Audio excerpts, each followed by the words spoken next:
Hey everybody, this is Crowmar with TGN. I'm here today to bring you some more Rift coverage, and this is the Rift open beta, or beta 7 as it were. And what we're looking at today is a major Earth invasion that struck Stonefield this morning. It was a lot of fun, and I've been through quite a few of these major invasions. I don't know how frequent they will be in live and release, but certainly on the betas here, they're extremely frequent, and I suspect that's the GM's doing. These invasions are dynamic. They happen just out of the blue, and they're storyline connected.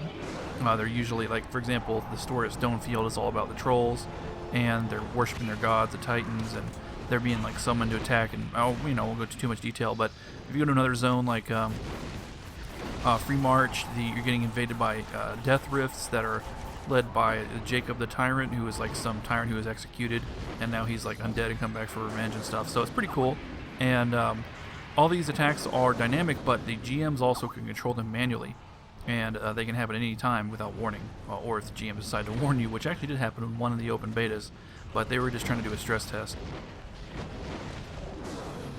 I don't think they'll actually warn you like that on live, but anyway. So this is an Earth invasion, so it's mainly trolls, like I said, also some giants and stuff, and what happens is they spawn rifts everywhere, and the rifts turn into invasions. The invasions spread out, they take over towns, they spawn, they build footholds, and then out of the footholds they spawn more and more invasions. And what happens is you just basically join a public group, which is just a button that pops up on your screen, click it, and it pairs you up with all the random people around you, and you just kind of follow around as a giant mob doing dynamic world raid content. And it's probably the best thing about this game. It's probably the only content that feels unique compared to other games that I've played. And there you go. But anyway, so we just sealed one rift, and there's still a lot more to do. There's a lot more invasions, and these invasions are pretty major. When you're talking a major invasion, it does take a while, but the rewards are substantial, and there's no reason not to participate.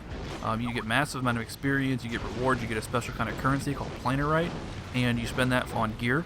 I'm actually using a couple things about Planarite, including a sigil, and I have a one-handed weapon that I'm using for my one-handed specs. I'm doing a two-handed spec now, so I'm not using that, but I do have some gear about Planarite. But overall, I've just been basically stockpiling it. I have more than I know what to do with.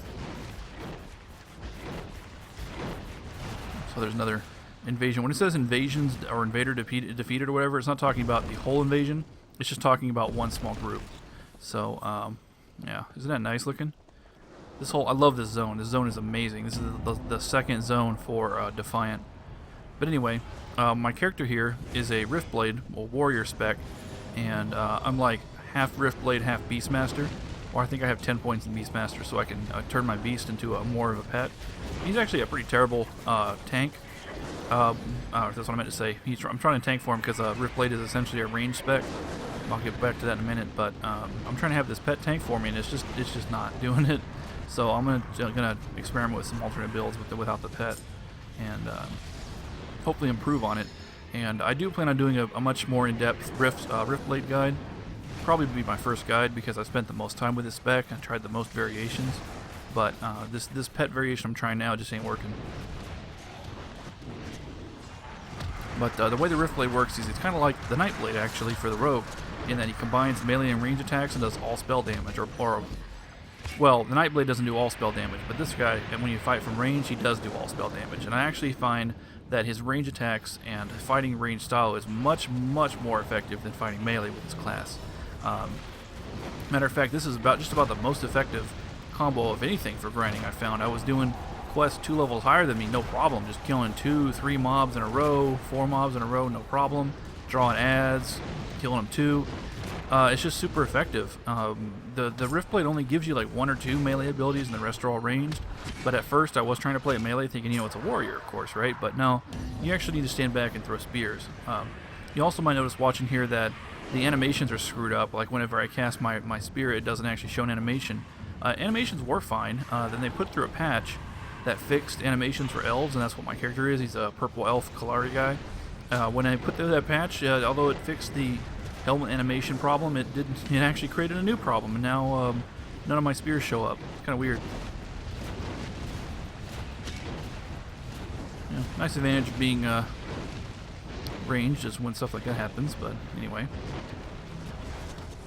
So yeah, ranged warrior, pretty awesome.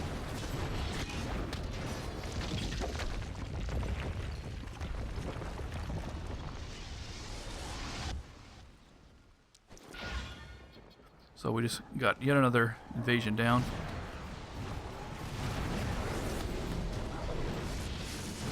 And here's another. This is like 2 or 3 invasions in one. Basically whenever you have a major invasion like this, it spawns all these minor ones. And the minor ones consist of basically one big guy who has about 3 to 4 times the normal health of a mob at that level. But he's surrounded by a bunch of goobers that have normal health, or sometimes they're even weaker. Sometimes they have half health or a third of the health, depending on how high level or how elite that particular mob is. And there's a foothold to my left. Can't see it just yet, but there you go. It just got destroyed while I was fighting the invaders. Some other people were attacking the footholds, so we cleared that out. But we're not done yet because there's more invaders coming. Yeah, this is a major invasion. It goes on for a while. I was in Free March, a little too high level. I was like level 20, and there was a major death invasion.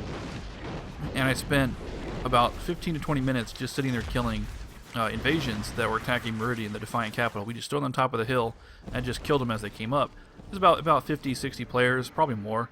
I know there is more than there. I wasn't a full raid, which is 40 players, but there was more people on top of that that weren't in the raid, so there are a lot more. So it's pretty tough. Now, notice this town here that we just liberated, and there's quest givers. So I'm gonna pick up those quests because I don't want to, worry about picking them up later. I don't even look at them, see what they are. But keep in mind this town. You'll see this town again in a minute. I'm gonna mend soul, and then move on to yet another rift. I'm just like, gee, which one do I go to? There's so many to choose from. Pretty much just following the mob at this point. Try to contribute as much damage as I can. The way these rifts are, I mean, you pretty much can't avoid them. Whenever they do a major invasion, short of logging off and waiting for it to pass, there's really nothing you can do to avoid it. So you're pretty much forced to do rifting at some point in the game. Which is not a bad thing. You should do rifting. The game should force you to do it, because even if you're skittish about it, after you do a couple rifts, you're going to be like, okay, this is fucking awesome, and this is the best thing about the game. So it's good that they force you to do rifts. Plus the rewards, again, I mentioned the rewards earlier. You can buy weapons and stuff, and armor, and all kinds of buffs and recipes. There's totally worth it. So here we go. Another stage. Rifts consist of 5 stages. Basically, they ramp up. Some of the stages are just one big elite, some of them are a whole bunch of guys. And the rifts also spawn invasions. During a major invasion, they spawn the invasions much more frequently. When they first come out, they have an immunity shield. I think it's just to prevent them from getting caught up in the battle. So you got to chase them down. It's kind of awkward, but I guess it works. So I have a snare that I cast in this guy called Freeze Armor, which also enhances my fire damage, and all my damage is fire. I literally do no physical damage. Actually, no, that's not true. My pet does damage, but my actual character's personal damage is all fire.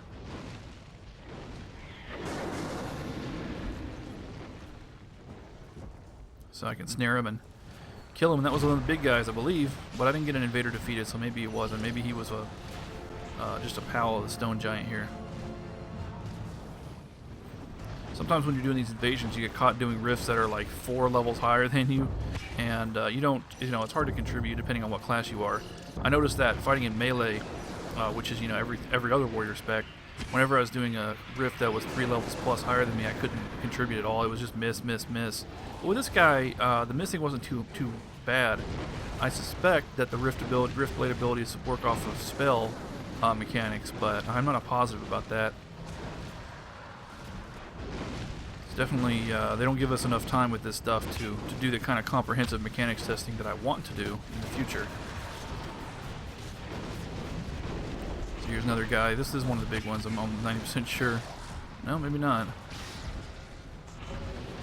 It's hard to tell. There you go. Stage complete. Is that the fail message? I couldn't read it. I can't read that resolution, but if that was a failure message, we actually did fail to defeat this the major invasion. Although our squad on this part of the map was doing good. This is a big map, big zone, and the whole zone has to contribute. So if everybody's only in one spot, the rest of the place gets overrun. This is a big mini boss here. As far as world raid bosses go, this guy is small time. He's only got about 17,000 health. In the first zone, I fought a level 10 raid boss. Yes, level 10 raid boss with 200,000 health. And my guess, he was actually named too, so he's actually part of a quest. But My suspicion was that he was spawned by a GM. But anyway, this is that town. Remember the town where I picked up the quests? Yeah, it ain't doing so good now. While we were off killing rifts, it got invaded again, and we got to rescue it again. So what I'm going to do is just pick off this invasion while I'm waiting for everybody else to get here. I'm thinking, yeah, I can take him. I'm going to put my flash freeze on. Now, the big guy, of course, the boss has about 3 times normal health, something like that. Little guys aren't too much of a threat, but it does add up. So I really want to kill this guy as soon as possible. Now, if I was any other warrior spec that I have tried, well, I should say any DPS spec. I think the tanking specs might be able to do it, but any DPS spec, like Champion or Paragon, I would just get totally destroyed here. I wouldn't be able to handle this at all. But because of the fact that I'm able to kite the big guy and prevent any real damage from coming in, it goes a lot better. But yeah, I think I might be able to take it with a Paladin and maybe with a Paladin Reaver, because the Reaver can actually heal themselves with their dot. But I'm not positive. I gotta spend more time with that spec. I've only done a little bit with that spec. So yeah, as you can see, the little guys have like a half or a third normal health, so they just go down instantly. I do have champion spec, although it's kind of wasted here with the way I have my points allocated. But I do have enough points for the punishing blow, which is a melee finisher. So I have that as a backup, or if the enemy's low and I don't want to, you know, waste my combo points on a dot. But anyway, back on topic here. I'm trying to attack this foothold. I'm thinking, hey, they can pull the mobs away from it. I'll destroy it. Well, I noticed I'm not doing any damage, so I checked the tooltip, and oh yeah, I forgot. I knew this before. I just forgot. Footholds aren't immune to damage until you destroy the mobs that are protecting them. So you can't, you know, basically that's done to prevent exactly the kind of exploitive behavior I was attempting there. Like, oh, I'll just sneak in and ninja the flag, you know? No, it doesn't work that way. You have to kill everything first. And you have to kill it while more invasions are spawning, too, which is fun. Kiting, running, kiting. I just wish warriors had a proper tank pet. They just don't. Neither do clerics either, but warriors just do not have proper tank pet. Beastmaster pet is total shit, pretty much. Of course, I haven't messed around with full Beastmaster yet. I'll do that later, but some of the upper talents that I was looking at in Beastmaster look pretty nasty for damage, so I think the Beastmaster might work just fine as a DPS spec. And like the Beastmaster has a ton of bleed attacks when you get higher, lots of points, and the pet gains lots of extra damage against targets that are bleeding, so I think that will probably synergize. But as far as soloing, you know, it's definitely not a ranger, that's for sure. We shall see. So the foothold for this town was destroyed, the one that was attacking before while I was busy. Screwing around here, killing these little guys. And just keep an eye on the ground. The ground's all screwed up from the invasion.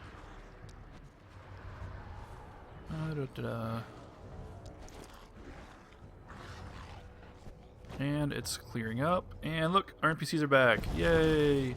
So yes, towns really do get invaded. You really do have to attack them and then win them back to get back to your quest givers. That is one of the core features of Rift and the coolest thing about it, in my opinion.